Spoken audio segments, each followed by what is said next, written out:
એટલે અપમાન થાય એમાં પણ કંઈક કલ્યાણ હશે.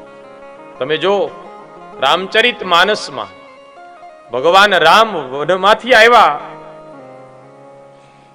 14 વર્ષ પૂરું કર્યું પછી આવ્યા ને તો પહેલા કઈ કઈને પગે લાગ્યા કે માં, તારા લીધે આજે મને અનેક સાધુ સંતોના દર્શન થયા. એટલે જે કાંઈ થાય છે આપણા માટે સારું થાય છે, આવું વિચારજો જીવનમાં. ક્યારેય એવું નહીં કહેવાનું ભગવાન મને બહુ દુઃખ આપે છે. દુઃખી તો હું તમે આપણા કર્મોથી થઈએ છીએ વાલા. બાકી મા બાપ કોઈ દિવસ વિચારે નહીં કે મારા દીકરા દુઃખી થાય. એમ ભગવાન તો મારા ને તમારા મા બાપ છે. એ તો ભોળા છે વાલા. શિવજી છે ભોળા કૈલાસવાસી,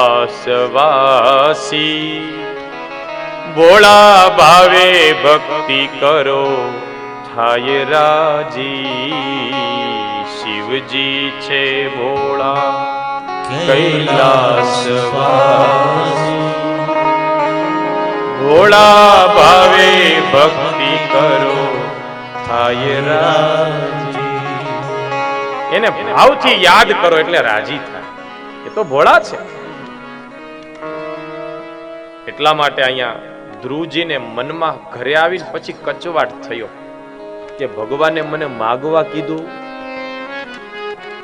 અને મને રાજ્ય મળી ગયું.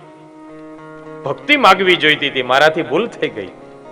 અને ભગવાન પાસે હંમેશા માગો ભક્તિ કે પ્રભુ એવી બુદ્ધિ આપજે કે હું તારી પ્રાર્થના કરી શકું.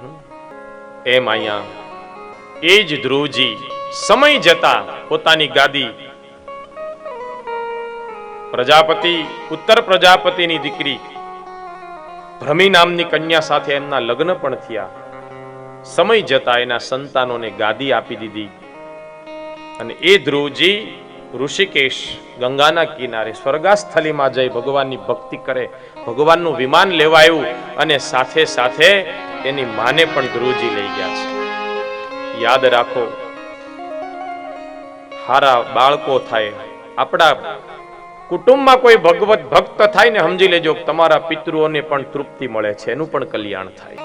ધ્રુવજી એની માને પણ ગતિ આપી છે.